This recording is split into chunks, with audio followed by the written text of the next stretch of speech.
નમસ્કાર મારા વાલા વિદ્યાર્થી મિત્રો, સ્વાગત છે તમારું। આજે વાત કરવાના છીએ ધોરણ 8માં મિત્રો આપણી જે રાજ્ય પરીક્ષા બોર્ડ ગુજરાત રાજ્ય દ્વારા national means cum merit scholarship યોજના એટલે કે એનએમએસની જે પરીક્ષા લેવામાં આવનાર છે તેનું મિત્રો નોટિફિકેશન આજરોજ આવી ગયું છે।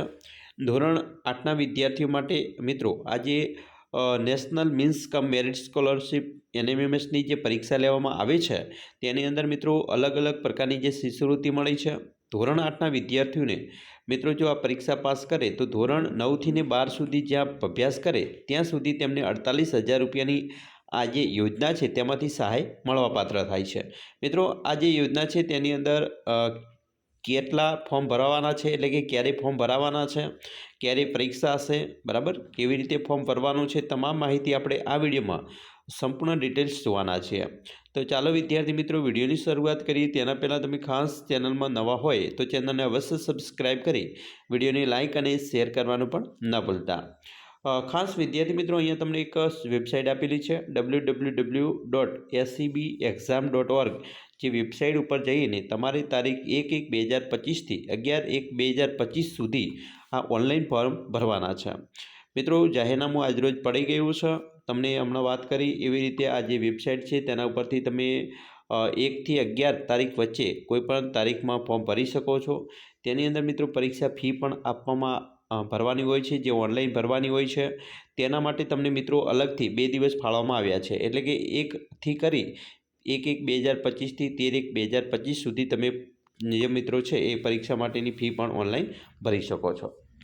પરીક્ષાની તારીખની વાત કરીશું તો મિત્રો 16/2/2025ના રોજ આ પરીક્ષાની જે તારીખ છે એ પણ છે, એટલે તમારે 16/2/2025ના રોજ આ પરીક્ષા છે એ તમારે એની મિત્રો પરીક્ષા છે એ આપવાની રહેશે। શિષ્યવૃત્તિ માટે તમને વાર્ષિક મિત્રો જે અલગ અલગ મહેનતાણું અલગ અલગ રૂપિયા જે મળવાપાત્ર થાય છે તેની વાત કરીએ તો પરીક્ષા બાદ જિલ્લાવાર કેટેગરી નિયત કોટામાં મેરિટમાં આવતા વિદ્યાર્થીઓની માસિક 1,000 લેખે વાર્ષિક ₹12,000 મુજબ 4 વર્ષ સુધી નિયત પાત્રતા ધરાવતા વિદ્યાર્થીઓને શિષ્યવૃત્તિ મળવાપાત્ર થશે અને રાજ્યના કુલ કોટાના 5,097 વિદ્યાર્થીઓ છે, બરાબર, તો આટલા વિદ્યાર્થીને મળવાપાત્ર થાય છે।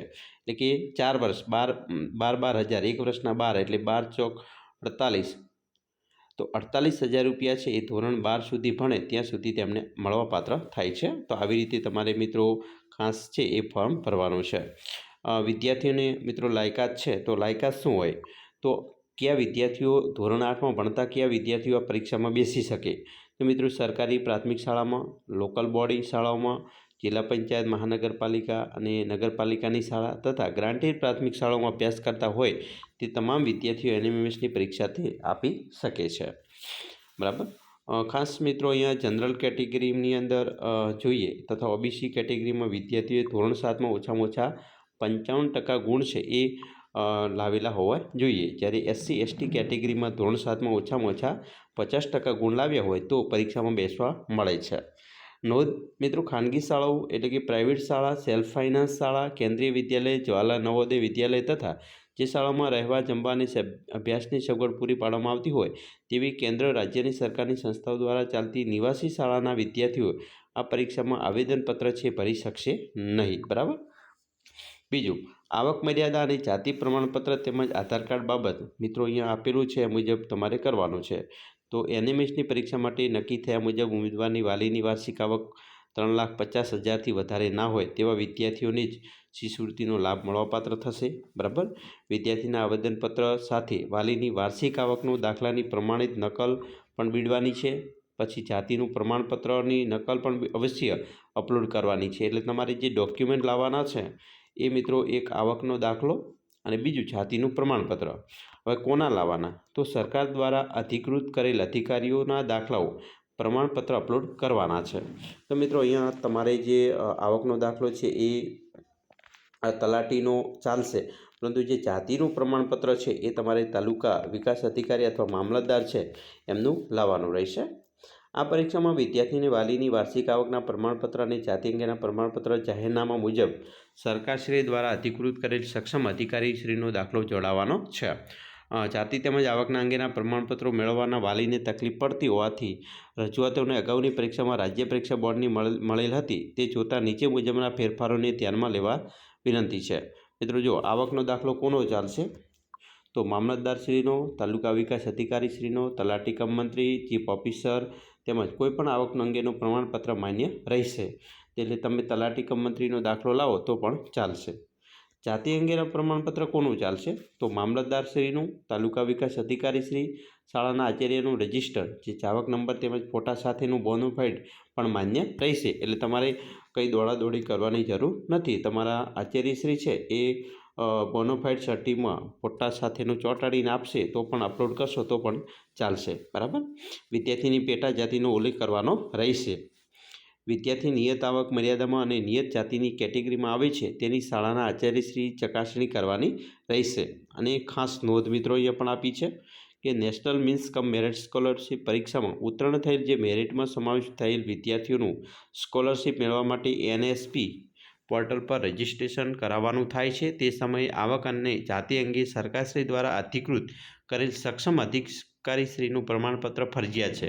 જો મિત્રો તમે મેરિટમાં આવી જાઓ છો તો તમારે સરકારશ્રી દ્વારા જે સક્ષમ અધિકારી હોય એટલે કે નાયબ મામલતદાર અથવા તો TDO તો બંનેમાંથી કોઈ પણ એકનું તમારી જાતિનો દાખલો છે એ લાવવાનો રહેશે.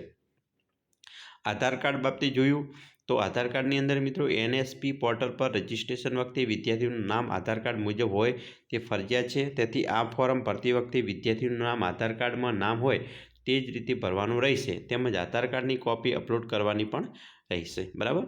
મિત્રો પરીક્ષાની ફીની વાત કરી લઈએ તો જનરલ કેટેગરી, EWS અને OBCની કેટેગરીના વિદ્યાર્થીઓ છે એના માટેની ફી ₹70 છે. જ્યારે PSC, PH અથવા SC અથવા ST કેટેગરીના વિદ્યાર્થીઓ માટેની ફી છે એ ₹50 રહેશે.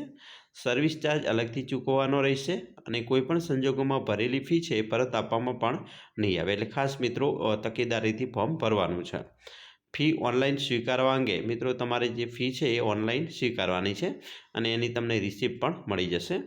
હવે આ પ્રશ્નપત્રનો ઢાંચો અને ગુણ કેવી રીતે રહેશે એટલે કે કેવું પ્રશ્નપત્ર પૂછાશે? તો મિત્રો MET એટલે કે બૌદ્ધિક યોગ્યતા કસોટીના 90 પ્રશ્નો હશે અને 90 ગુણ હશે અને એના 90 મિનિટ હશે. SET શૈક્ષણિક યોગ્યતા કસોટીના પણ 90 પ્રશ્નો, 90 ગુણ અને 90 મિનિટ રહેશે. અભ્યાસક્રમ છે એ કેવી રીતે રહેશે? તો મિત્રો MET જે 90 ગુણનો છે પહેલો તે કસોટીમાં 90 પ્રશ્નો શાબ્દિક અને અશાબ્દિક તાર્કિક ગણતરીના રહેશે. આ પ્રશ્નોના સાદ્રશ્ય, બરાબર, વર્ગીકરણ, સંખ્યાત્મક શ્રેણી અને પેટર્ન, છુપાયેલી આકૃતિ વગેરેનો સમાવેશ થશે. જ્યારે SET શૈક્ષણિક યોગ્યતા કસોટીમાં એટલે કે 90 પ્રશ્નો છે એમાં ધોરણ 7 અને ધોરણ 8ના ગણિત, વિજ્ઞાન અને સામાજિક વિષયના સમાવેશ થશે. મિત્રો ધોરણ 7 માટે ગત શૈક્ષણિક વર્ષનો અભ્યાસક્રમ રહેશે. ધોરણ 8 માટે ચાલુ શૈક્ષણિક વર્ષનો પ્રથમ સત્રનો જ અભ્યાસક્રમ રહેશે. એટલે તમારે જે મિત્રો 90 ગુણનું છે અહીંયા ગણિત, વિજ્ઞાન અને સામાજિક ગુણનું જે પૂછાવાનું છે તેમાં ધોરણ 7નો સમગ્ર અભ્યાસક્રમ તમારે 3 વિષયનો કરવાનો છે. જ્યારે ધોરણ 8નો મિત્રો પ્રથમ સત્રનો તમારે અભ્યાસક્રમ છે એ તૈયાર કરવાનો છે. ક્વોલિફાઈ ગુણ પણ આપી દીધા છે. જનરલ કેટેગરી અને OBCમાં મિત્રો વિદ્યાર્થીઓ બંને વિભાગમાં કુલ મળીને 90% ગુણ મેળવવાના રહેશે. એટલે કે તમારે જે 190 ગુણનું છે એટલે કે 180 ગુણની જે પરીક્ષા છે એમાં મિત્રો તમારે 40% ગુણ છે એ મેળવેલા હોવા જોઈએ. 40% ગુણ છે એ પ્રમાણે તમારે મિત્રો પાસ થશો તમે. SC અને ST કેટેગરીના વિદ્યાર્થી માટે 32% ગુણ મેળવવાના રહેશે. ક્વોલિફાઈંગ ગુણ મેળવનાર વિદ્યાર્થીઓ પૈકી જિલ્લાવાર કેટેગરી નક્કી થયેલ ક્વોટા મુજબ મેરિટમાં આવતા વિદ્યાર્થીઓ શિષ્યવૃત્તિ માટે પાત્ર ઠરશે. બરાબર. પછી PS કેટેગરીનું વર્ગીકરણ પણ મિત્રો અહીંયા આપી દીધું છે. જો કોઈ અંધ હોય તો કસોટીનું માળખું કેવું રહેશે એ પણ આપણે આગળ વાત કરી. તો મિત્રો ખાસ પરીક્ષાનું માધ્યમ અંગ્રેજી તેમજ ગુજરાતી રહેશે. વિદ્યાર્થી જે માધ્યમ પસંદ કરશે તે માધ્યમનું પ્રશ્નપત્ર પણ આપવામાં આવશે. આ કસોટી બહુ વિકલ્પ સ્વરૂપની અને વિવિધ હેતુલક્ષી સ્વરૂપની રહેશે. દરેક પ્રશ્નોનો 1 ગુણ રહેશે. કસોટીના મૂલ્યાંકનમાં કોઈપણ નકારાત્મક મૂલ્યાંકન રહેશે નહીં. અંધ વિદ્યાર્થીઓને 30 મિનિટનો વધારાનો સમય પણ મિત્રો મળવાપાત્ર થાય છે.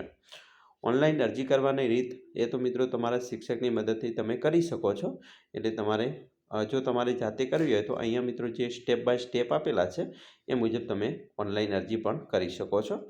એસસીબી જે એક્ઝામ છે, બરાબર, વેબસાઇટ છે SCBexam.org, તેના ઉપર જઈ અને તમે સ્ટેપ બાય સ્ટેપ અહીંયાથી વાંચીને પણ કરી શકો છો, અથવા તમારા શિક્ષકની મદદથી તમે કરી શકો છો. મિત્રો ખાસ નોંધ છે જેની અંદર ભારત સરકાર દ્વારા ચાલુ વર્ષથી national means merit scholarship NMMS યોજનાના લાભાર્થી વિદ્યાર્થીઓનું આધાર કાર્ડ મુજબ નેશનલ સ્કોલરશિપ પોર્ટલ એટલે કે NSP બરાબર પર રજિસ્ટ્રેશન ફરજિયાત કરેલ હોય. શાળાના યુડાયસ અને આધાર કાર્ડમાં નામ મિસમેચ હોવાના કિસ્સામાં વિદ્યાર્થીઓનું રજિસ્ટ્રેશન કરવામાં મુશ્કેલી ન થાય, તેથી વિદ્યાર્થીઓનું શાળાના યુડાયસનું નામ અને આધાર કાર્ડ મુજબનું નામ સમાન હોય તેની કાળજીપૂર્વક ચકાસણી કરી ઓનલાઈન ફોર્મ ભરવાનું રહેશે.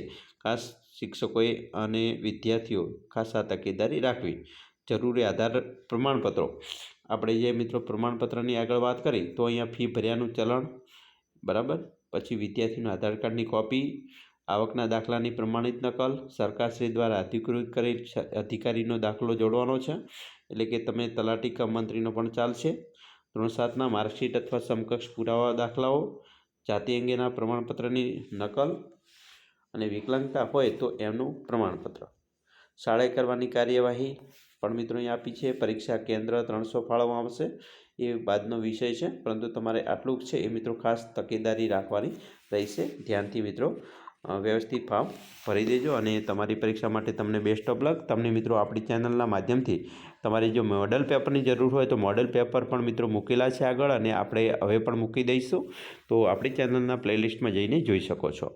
આશા રાખીએ છીએ તમને આપણો આ વિડીયો ખૂબ જ ઉપયોગી નીવડશે, અને ખાસ વિડીયો ગમે હોય તો મિત્રો લાઇક, શેર અને સબસ્ક્રાઈબ કરવાનું પણ ન ભૂલતા.